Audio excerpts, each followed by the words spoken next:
everyone, what's up, Worcester? This is Jackie from Women Strong Recovery and Wellness Coaching, and I'm here with my friend Caroline Root from District Attorney Joe Early's office. and we're here to talk about the October 23rd wellness event that we have coming on, and we're going to be hosting that at Independence Hall in Shrewsbury, 59 South Street.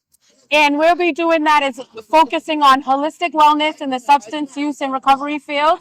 And what kind of things will we be talking about in working through it this workshop day? Yeah, so we're really looking forward to talking about the impact, the power of mindfulness, nutrition, movement, like exercise, being out in nature for folks recovering from substance use disorder. Okay, and then how did this come about? What do you feel like is the most important thing of hosting this event? So District Attorney Early in 2015 started the Opioid Task Force. Recently, 2 years ago, we changed it to the Prevention and Support Network.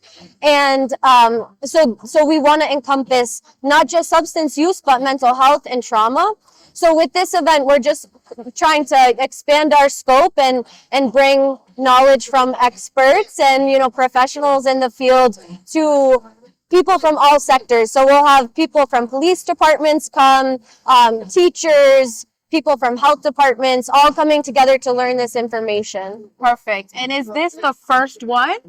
This is not our first Prevention and Support Network event, but I'm hoping it is our biggest. Okay. And hopefully our most impactful. Beautiful. And who else is hosting alongside you?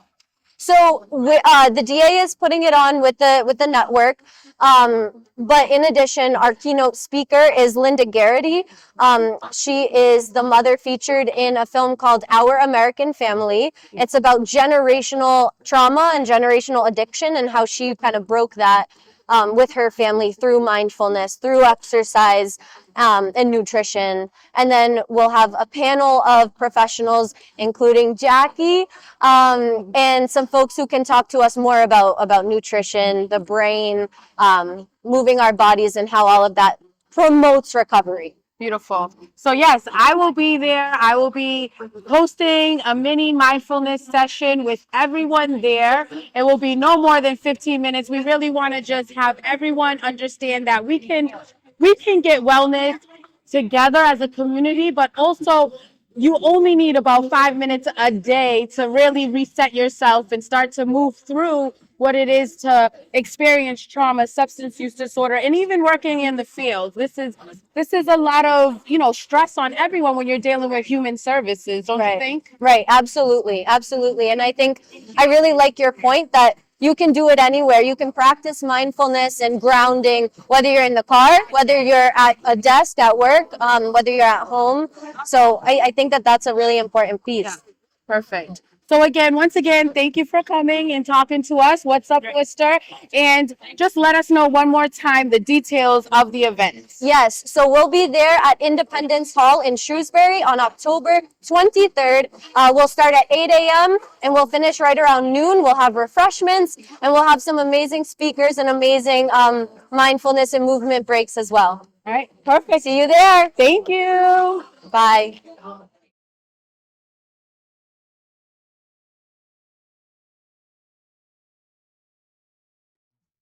What's up, Worcester? This is Jackie from Women Strong Recovery and Wellness Coaching, and I'm here with Michael Earielo, Program Director at Everyday Miracles, Worcesterite.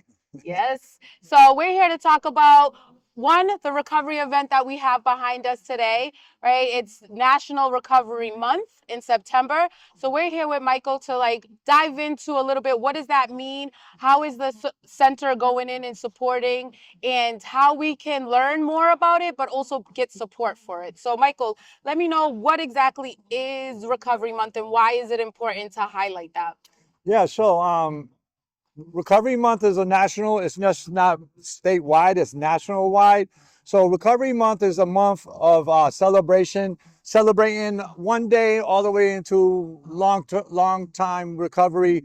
But it's the purpose is to put a face on recovery. We always hear about the overdoses and the deaths, and we can't forget about that. But we also want to tell another story, and that we do recover. and people do recover from addiction. So that's what Recovery Month is all about.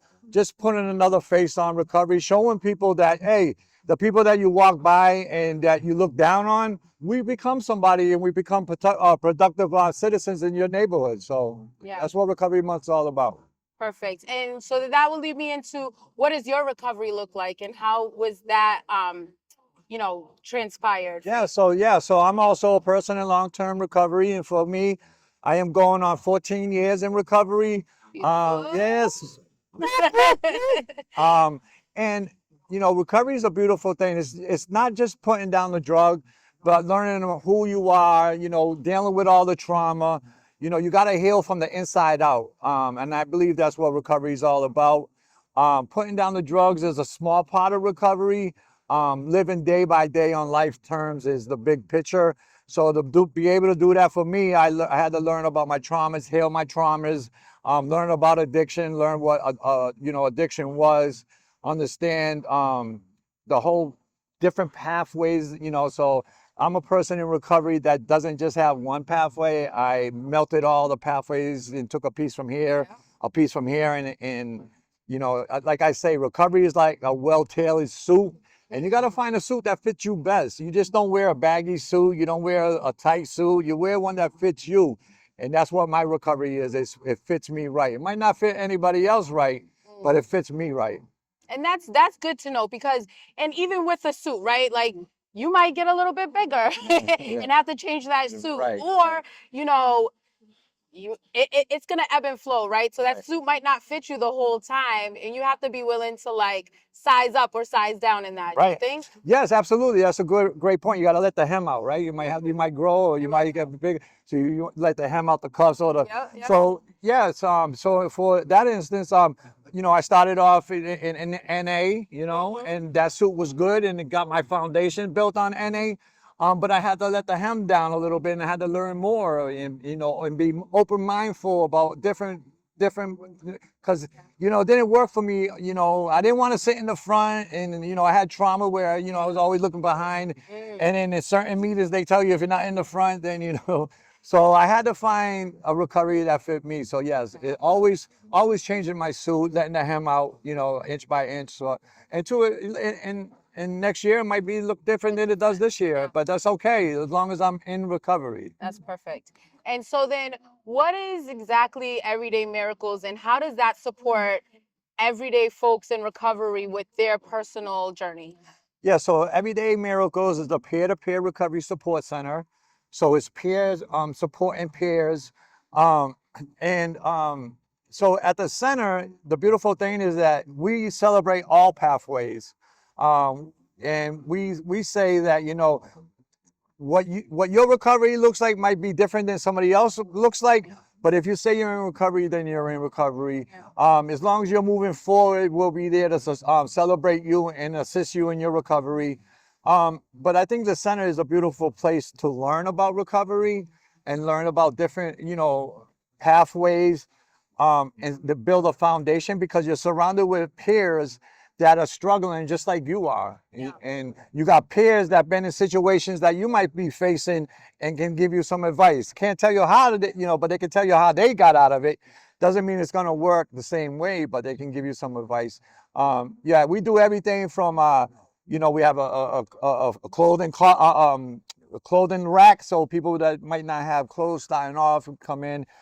We have Rob Roy haircuts for folks that can't afford to get a haircut. They can do a chore. But we also do many fun events. We show people that, recovery, like we hear that stigma, recovery is boring. And even myself, when I got in recovery, I was like, oh, what am I going to do now? My life is going to be boring. But man, I'll tell you, I had more fun in recovery than I ever did elsewhere. Yeah. And so then that leads me, you talking about the services, and we're keeping Worcester warm. It's our 10th anniversary this year. And you actually were our first year hub space for keeping Worcester warm. So how has that transaction, I think over the years it's changed, but What do you think that means for the community as far as partnering with us and Yeah, yeah, it was a beautiful thing to see how, Keep Worcester Warm has grown, because, when you guys first started out, you guys wasn't sure. You couldn't keep all the jackets at everybody's house, and it was just, so we opened our space, because that's what we do. We partner with community. Our members helped out, and they benefited. If they seen a jacket or a blanket that they needed, you say, yeah, go help yourself. So that really helped out our community. And to see it nurture and grow into what it is today is amazing. Like, I'm so happy and proud, and it shows that that other communities come in and they want to help. So it shows the members that it's not just about Everyday Miracles. There's many other organizations out there like Keep Worcester Warm that cares about the recovery community. And wow, man, it's a beautiful thing what you guys are doing. Yeah. You remember we used to pass out the clothes behind City Hall, and it was, oh man, hundreds of people. Hundreds of people. And that's another beautiful thing, that this year we actually get to go back to City Hall. So we will actually be hosting our event there for our 10th anniversary. And, with COVID, we had to do a lot of things that shifted and changed. But then that brings me to our hoodies, our KWW hoodies, which are a big thing for us. And so this is our 10th anniversary. And this year we've decided to have Everyday Miracles as the founding fundraisers for that. So they'll be getting all the proceeds that are raised from our KWW hoodies. And what do you think those funds will do for Everyday Miracles? Yeah, so the great thing about Everyday Miracles is that I don't make the decisions of how that money is going to be used. It's actually going to be the community that tell me how they want to use them funds. So we'll of course bring it to our community. We have a community meeting every Tuesday at 1:30, and this is where business is conducted in a way where the community gets to vote on stuff. Staff doesn't have a vote, and they decide how their money is being spent, what trips they want to go on, what programs they want to have in the center. So we'll present to them when it's all over, how much that Worcester Keep Worcester Warm raised and gave to the community, and they'll decide. I've seen in the past they took the money and used it for NA books, AA books, refuge recovery books. They might donate it to somebody that needs it, like a family in need. So we don't know, but what I do know is that the money's going to be used in a way where it's going to touch a lot of people. Yeah, beautiful. Yeah. So again, please go check out Everyday Miracles, because there are everyday miracles, real life miracles walking around in that center on Pleasant Street. And, check out Keeping Worcester Warm. We have our hoodies up. Every penny will go directly to Everyday Miracles, and then they get to decide how it's going to be most useful, and that's beautiful. So is there any last things you'd like to say, and then just let us know where exactly to find you with times and dates? Yes. So I'll start with where we are located at 25 Pleasant Street in Worcester, Mass. We are open from Monday through Friday from 8:30 in the morning to 8:30 at night. On Tuesdays from 8:30 to 11 is men's space. Only men are allowed in at that time. We have fathers groups going on and men's groups going on during that time. And on Wednesday is women's space, and only women are allowed in from 8:30 to 11 on that day. And that's when they have mother groups and parenting groups and women's stuff. They do all kind of great stuff in there. Yoga, they do, eye stuff, whatever. And it's a beautiful thing. Yeah. And Saturday, we're also open from 9 to 3 on Saturday. Again, 25 Pleasant Street in Worcester. So, yeah. Yeah, perfect. So, thank you. I appreciate it. That's what's up, Worcester. And please go out and support Keep Worcester Warm. Yeah. It's just not supporting Everyday Miracles. We're supporting the individuals that are less fortunate. Yeah. It's bringing them warmth and love. It's not just a jacket, but it's a jacket that you can't see, that we provide for the individuals that are out there in the cold. Yeah, compassionate care. That's right. Yeah. All right. Well, thank you. All right.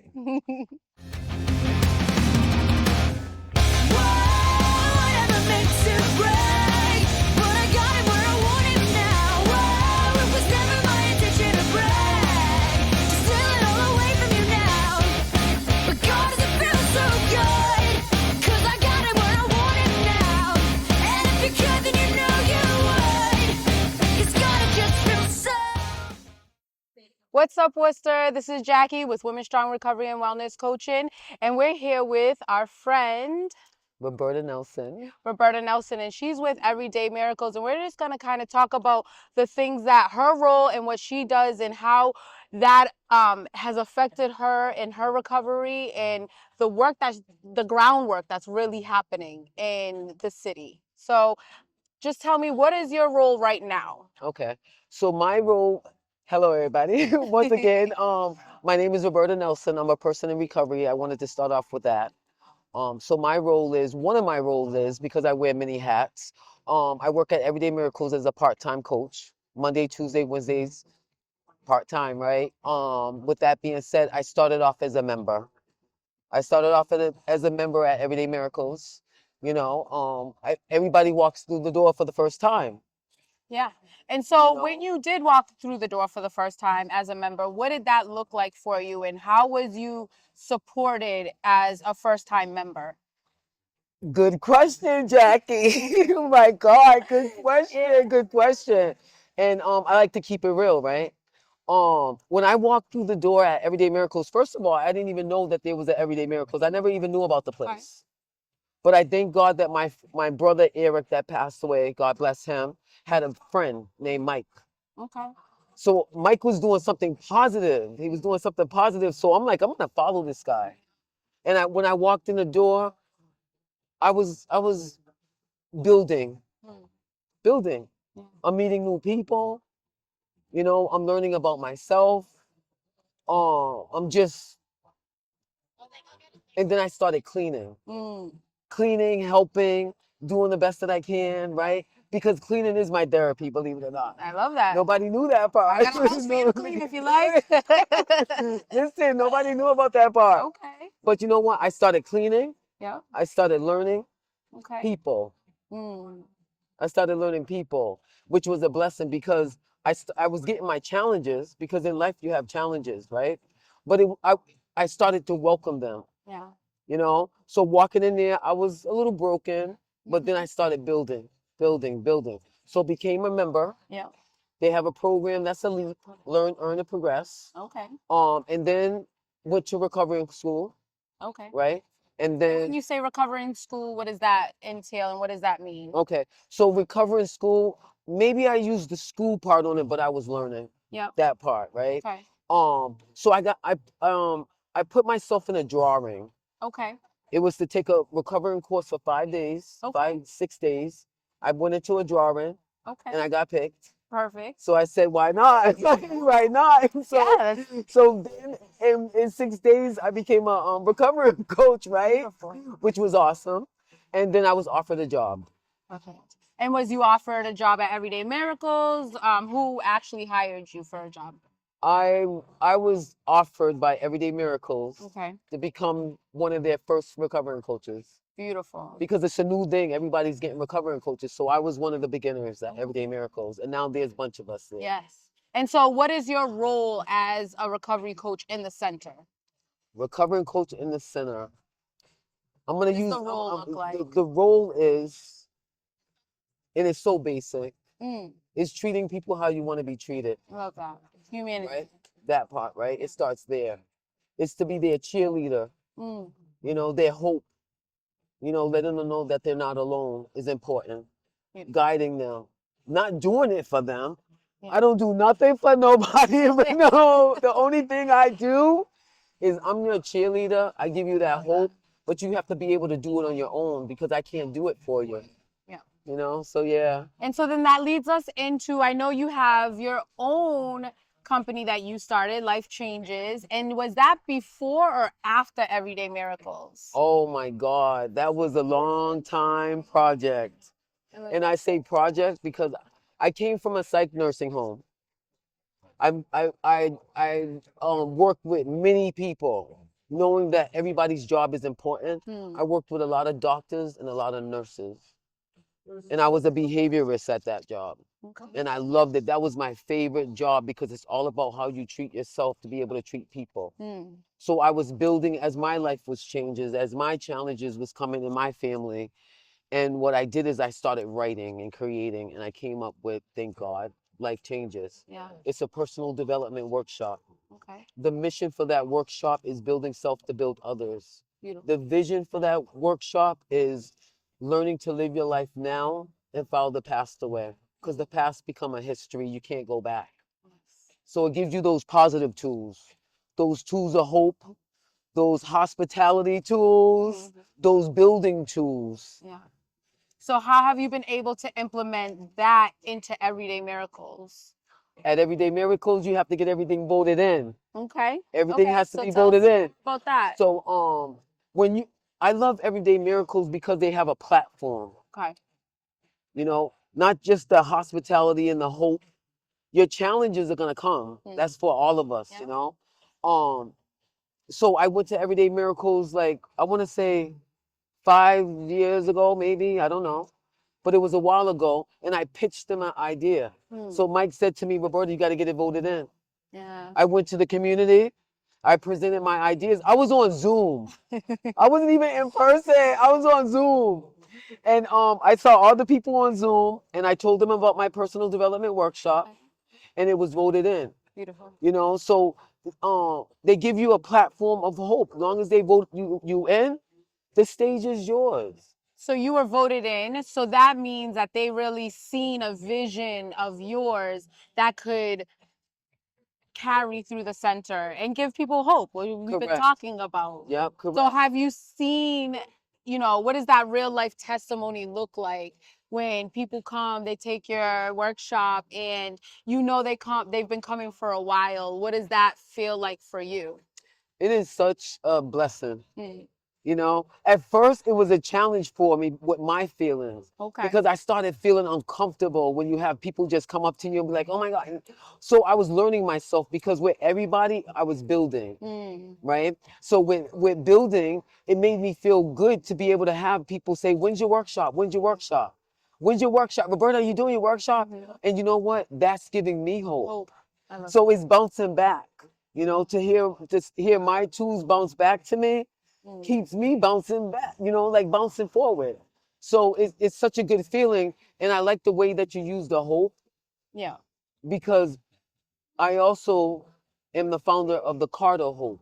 Yes, we'll talk about Carter Hope. So Carter Hope. and Keeping Worcester Warm My God. has done things for the Card of Hope, right? We Yes, I believe 2 yes, years ago, yes. we actually had a whole wish list dedicated to your Cards of Hope. So tell us what that looks like, how we can support it, and even a little bit maybe of like what it looks like for Keeping Worcester Warm to support you in that mission. I'm gonna before I even answer that, Yeah. I want to use one of my favorite words. Okay. And my favorite word, one of them, is together. Together. I look at everyone as people with feelings. We all have the same feelings. We all go through the same pain, right? And you know what? I look at us as just who we are. And once again, life changes teaches me. Yeah. Reset myself. Like resetting yourself from time to time. So sometimes I gotta use my own tools, right, in order to teach them. Yeah. Right. So going back to the Carter Hope, the Carter Hope is amazing. Yes. Because it just gives people hope. When I first met you, that's how I first connected with you. Yeah. I saw this pretty face coming in with some purple lipstick. That's her. Look at that's her. And when you came in and you was telling me a little bit about your program, I was new in the center. Okay. But I came up with that idea. That was in August 2023. Okay. Yeah. So Like real stuff. That's how I met you. And you know what? Your vibe and your energy. And then when you were saying keeping Worcester warm, I'm like, wait a minute. This is a connection. Yeah. And you was giving us stuff, you know, and it was a blessing. Yeah. Because it's gifts, right? So the Carter Hope is so amazing because I was learning that we're like our veterans, but in a different war. I have worked with veterans for years, and to go out there into the field and see some of the stuff that we see when we go to the Carter Hope. Yeah. And when you say the fields, like where exactly are you going that you're seeing things that are like, there needs to be more resource, there needs to be more hope implanted here? I see it over in Main Street area, Okay. but we don't just stay in one area. Yeah. We go where the people are. So if I see people, let's stop. Okay. You know, I went to a couple of shelters that need, some of the shelters need. Yeah. I walked into one shelter, it was sad, but I know how to manage my heart today because I understand that everybody's story belongs to them. So I learned how to take it not so personal. And you know? what exactly is in the card of hopes? Is it a bag? Is it the literal card of hope? Do you pair things with it? In the bag of Carter Hope, not just the hope, Yeah. right? We have different seasons, different items. Okay. So summertime, we did a lot of rain, ponchos, Okay. uh, underwear, whatever there's a need for that season. Okay. In wintertime, we do the hat, the gloves, the hand warmers. Yeah. Right. We put, and now we're starting to put more resources. Okay. And what are resources as in what? Pamphlets, cards, like things that they can Flyers, access? flyers, Okay. flyers of shelters, Okay. of housing assistance, anything that we can get them started with to give them that hope. Perfect. But you know what I noticed? Sometimes it's not what's in the bag. Mm. It's when you say good morning, how are you? It's who's giving the bag. I love that. So I think that that's a beautiful place to stop because we're talking about hope. We're talking about giving back. We're talking about everyday miracles, right? That's And right. this is a prime example of everyday miracles, handing out cards of hope in real life. This is it. So thank you, Roberta. Thank I you, appreciate Jackie. you. I appreciate it. All right. And Jerry, I appreciate you. All right, that's us. Thank you. Have a nice day.